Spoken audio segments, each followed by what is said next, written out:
नमस्कार दोस्तों, मैं आप सभी लोगों का अपने इस YouTube चैनल एग्जाम पे चर्चा में हार्दिक स्वागत करता हूं। दोस्तों, आज के इस वीडियो में हम केंद्रीय सतर्कता आयोग, जिसे हम इंग्लिश में सेंट्रल विजिलेंस कमीशन के नाम से जानते हैं, उसके बारे में प्रारंभिक और मुख्य परीक्षा की दृष्टि से समझने का प्रयास करेंगे। दोस्तों, आगे बढ़ने से पहले मैं आप लोगों को बताना चाहूँगा, केंद्रीय सतर्कता आयोग का जो टॉपिक है वो MPPSC प्री 2020 के सिलेबस में यूनिट 10 में दिया गया है और मेंस में पॉलिटी के पेपर में केंद्रीय सतर्कता आयोग से संबंधित प्रश्न पूछे जाते हैं। तो आइए शुरू करते हैं। दोस्तों, केंद्रीय सतर्कता आयोग को हम निम्नलिखित आयामों में समझने का प्रयास करेंगे। सबसे पहले हम केंद्रीय सतर्कता आयोग का सामान्य परिचय समझेंगे। उसके बाद इसकी ऐतिहासिक पृष्ठभूमि क्या है उसे समझने का प्रयास करेंगे। उसके बाद दोस्तों, इनकी नियुक्ति कौन करता है उसके बारे में समझने का प्रयास करेंगे। उसके बाद केंद्रीय सतर्कता आयुक्त जो होता है उसकी योग्यता क्या होती है उसके बारे में बात करेंगे। उसके बाद दोस्तों, आयोग की संरचना के बारे में बात करेंगे। उसके बाद अध्यक्ष और सदस्यों का कार्यकाल क्या होता है इसके बारे में समझने का प्रयास करेंगे। उसके बाद दोस्तों, आयोग के जो सदस्य और अध्यक्ष होते हैं इनके वेतन भत्ते और पेंशन से संबंधित बात करेंगे। उसके बाद अध्यक्ष और सदस्यों को पद से हटाने की प्रक्रिया क्या होगी इसे समझने का प्रयास करेंगे। उसके बाद दोस्तों, आयोग के प्रतिवेदन की बात करेंगे। उसके बाद केंद्रीय सतर्कता आयोग के कार्य क्या होते हैं उसे समझने का प्रयास करेंगे और इनका अधिकार क्षेत्र कहां तक है उसे समझने का प्रयास करेंगे। उसके बाद आयोग के प्रमुख अध्यक्षों की बात करेंगे। तो आइए शुरू करते हैं दोस्तों, अब हम केंद्रीय सतर्कता आयोग के सामान्य परिचय को समझने का प्रयास करते हैं। उससे पहले दोस्तों, हम सतर्कता या विजिलेंस का अर्थ क्या होता है उसे समझने का प्रयास करते हैं। तो सतर्कता का अर्थ होता है दोस्तों, सरकारी विभागों एवं अधिकारियों पर निगरानी करना। दोस्तों, केंद्रीय सतर्कता आयोग की स्थापना 11 फरवरी 1964 को भ्रष्टाचार निरोधक समिति, जिसे हम सामान्य भाषा में के संथानम समिति के नाम से जानते हैं, उस समिति की सिफारिश पर केंद्रीय सतर्कता आयोग की स्थापना एक कार्यकारी निकाय के रूप में की गई। बाद में केंद्रीय सतर्कता आयोग अधिनियम लाकर सांविधिक दर्जा दिया गया। दोस्तों, निकाय का प्रकार क्या है? तो यह एक सांविधिक, सलाहकारी एवं स्वतंत्र निकाय है जो केवल संसद के प्रति उत्तरदायी है। उद्देश्य क्या है दोस्तों?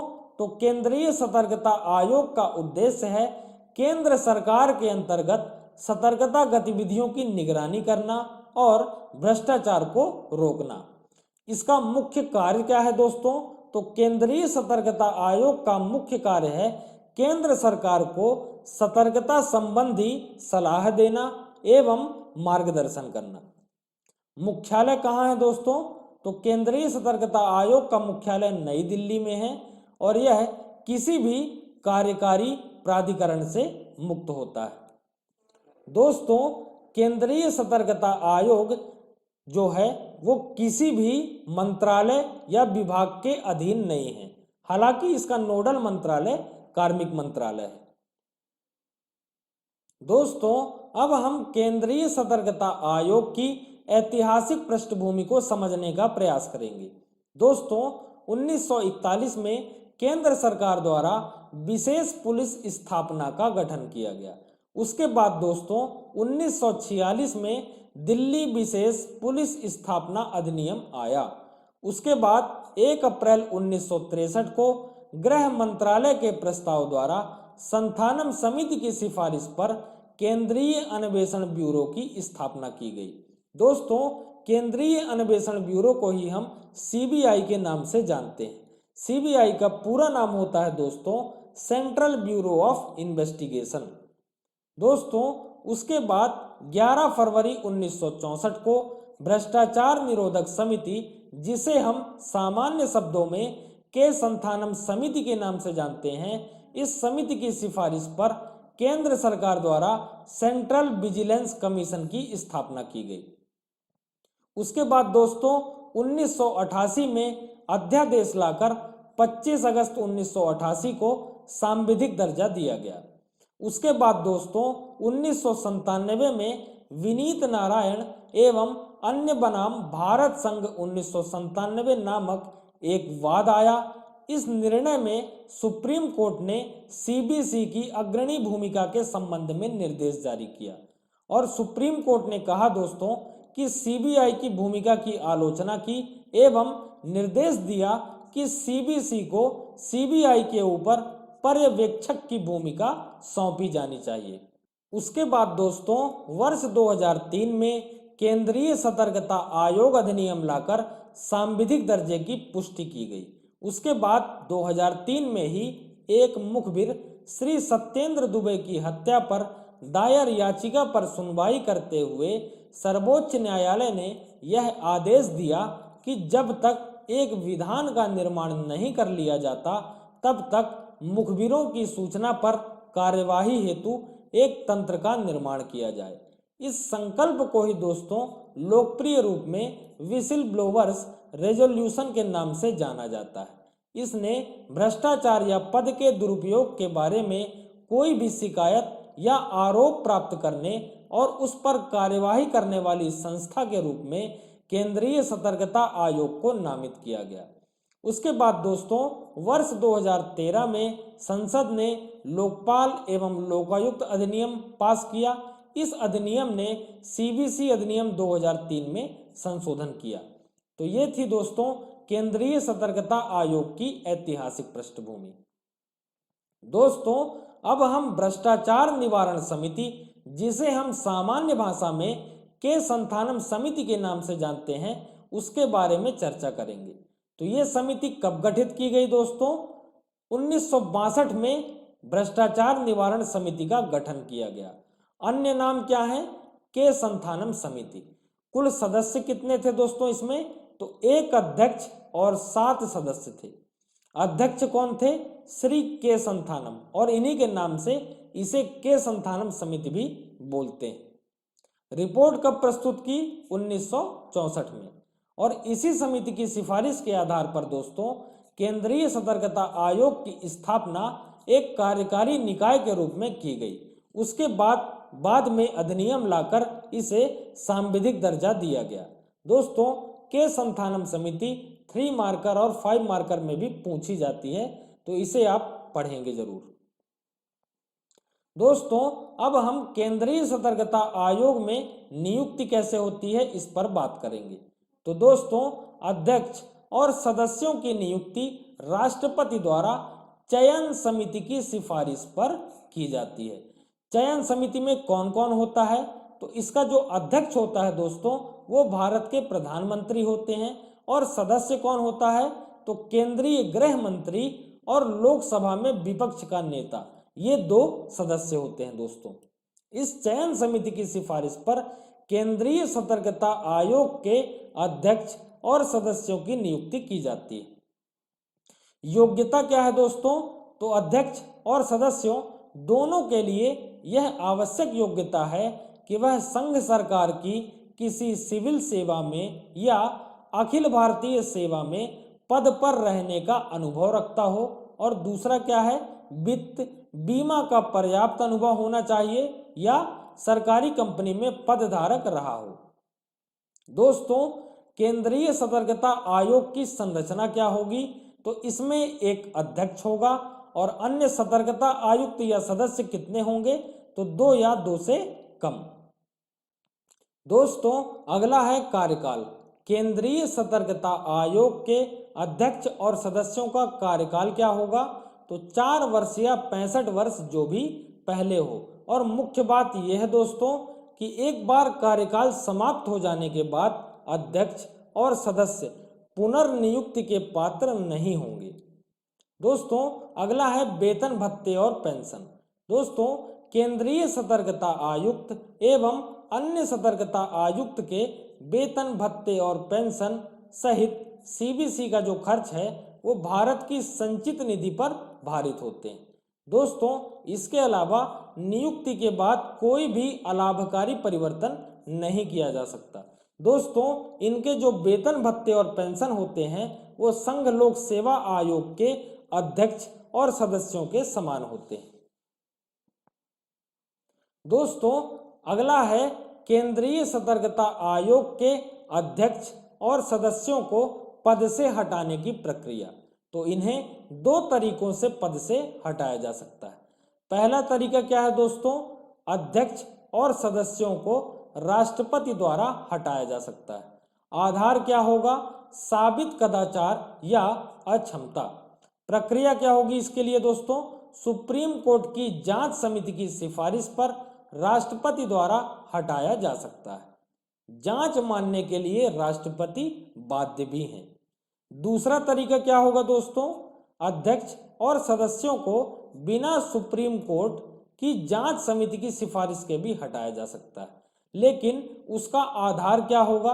दिवालिया हो जाने पर, मानसिक या शारीरिक रूप से विकृत हो जाने पर। तीसरा है पदावधि के दौरान अन्यत्र नियोजन में संलग्न हो जाने पर।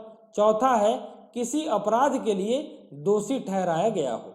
दोस्तों, उपयुक्त आधारों में से किसी भी एक आधार पर राष्ट्रपति द्वारा अध्यक्ष और सदस्यों को हटाया जा सकता है। दोस्तों, अगला है प्रतिवेदन। दोस्तों, केंद्रीय सतर्कता आयोग अपने क्रियाकलापों की जो वार्षिक रिपोर्ट है वो राष्ट्रपति को देते हैं और राष्ट्रपति संसद के प्रत्येक सदन के पटल पर रखवाते हैं। दोस्तों, अब हम केंद्रीय सतर्कता आयोग के कार्यों को समझने का प्रयास करेंगे। तो पहला है दोस्तों, केंद्र सरकार के अधीन सभी मंत्रालयों, विभागों एवं सभी अधिकारियों पर नजर बनाए रखना। दूसरा है दोस्तों, यह भ्रष्टाचार से संबंधित शिकायतों पर उचित कार्यवाही की सिफारिश करता है। तीसरा है दोस्तों, भ्रष्टाचार निरोधक अधिनियम 1988 के तहत दर्ज अपराधों की सेंट्रल विजिलेंस कमीशन पूछताछ कर सकता है। चौथा है दोस्तों, केंद्रीय सरकार द्वारा भेजे गए किसी संदर्भ पर जांच करना अथवा जांच या अन्वेषण करवाना। अगला है दोस्तों, केंद्रीय सरकार तथा इनके संगठनों को ऐसे मामलों पर सलाह देना जो इनके द्वारा आयोग को भेजे जाएंगे। अगला है दोस्तों, लोकपाल विसिल ब्लोवर्स शिकायतों के संबंध में सीबीसी से संपर्क कर सकते हैं। अगला है दोस्तों, यह एक जांच एजेंसी नहीं है। सीबीसी या तो सीबीआई के माध्यम से या सरकारी कार्यालयों में जो मुख्य सतर्कता अधिकारियों की नियुक्ति की जाती है उनके माध्यम से जांच करवाता है। दोस्तों, अब हम केंद्रीय सतर्कता आयोग का अधिकार क्षेत्र कहां तक है उस पर बात करते हैं। तो पहला है दोस्तों, अखिल भारतीय सेवाओं के सदस्य जो संघ के विषय क्षेत्रों में सेवा दे रहे हैं और केंद्र सरकार के समूह ए के अधिकारी हैं। अगला है सार्वजनिक क्षेत्रों के बैंकों में श्रेणी 5 तथा उससे उच्च स्तर के अधिकारी। अगला है दोस्तों, भारतीय रिजर्व बैंक, नाबार्ड तथा सिडबी में ग्रेड डी तथा इससे उच्च स्तर के अधिकारी। अगला है अनुसूची ए तथा बी सार्वजनिक उपक्रमों में मुख्य कार्यपालक, कार्यपालक मंडल तथा E8 एवं इससे उच्च स्तर के अन्य अधिकारी। अगला है दोस्तों, अनुसूची सी तथा डी सार्वजनिक उपक्रमों में मुख्य कार्यपालक, कार्यपालक मंडल तथा E7 एवं इससे उच्च स्तर के अन्य अधिकारी। अगला है दोस्तों, सामान्य बीमा कंपनियों में प्रबंधक एवं इससे उच्च स्तर के अधिकारी। अगला है जीवन बीमा निगमों में वरिष्ठ मंडलीय प्रबंधक एवं इससे ऊपर के अधिकारी। अगला है दोस्तों, समितियों तथा अन्य स्थानीय प्राधिकरणों में अधिसूचना की तिथि को तथा समय समय पर यथा संशोधित अनुरूप केंद्र सरकार डीए प्रतिमान पर 8700 रुपये प्रति माह तथा इससे ऊपर वेतन पाने वाले अधिकारी। दोस्तों, केंद्रीय सतर्कता आयोग का जो अधिकार क्षेत्र है वो मुख्य परीक्षा में कई बार आ भी चुका है और ये इंपॉर्टेंट भी है। दोस्तों, आयोग का संगठन, तो आयोग के अंतर्गत 3 कार्यालय आते हैं। एक है दोस्तों सचिवालय, एक है मुख्य तकनीकी परीक्षक खंड जिसे हम इंग्लिश में चीफ टेक्निकल एग्जामिनर ऑर्गेनाइजेशन के नाम से जानते हैं, और एक है विभागीय जांच आयुक्त जिसे हम इंग्लिश में कमिश्नर फॉर डिपार्टमेंटल इंक्वायरी के नाम से जानते हैं। और अन्वेषण कार्य के लिए कौन कौन से हैं, तो एक है केंद्रीय अन्वेषण ब्यूरो मतलब सेंट्रल ब्यूरो ऑफ इन्वेस्टिगेशन, और एक है मुख्य सतर्कता अधिकारी सेंट्रल विजिलेंस ऑफिसर। दोस्तों, सतर्कता आयोग के पूर्व परामर्श लेने के बाद विभिन्न विभागों में सीबीओ की नियुक्ति की जाती है। दोस्तों, अब हम केंद्रीय सतर्कता आयोग के प्रमुख अध्यक्षों की बात करेंगे। तो पहले अध्यक्ष कौन थे? निटूर श्रीनिवास राव जी। वर्तमान अध्यक्ष कौन है दोस्तों? सुरेश एन पटेल जी।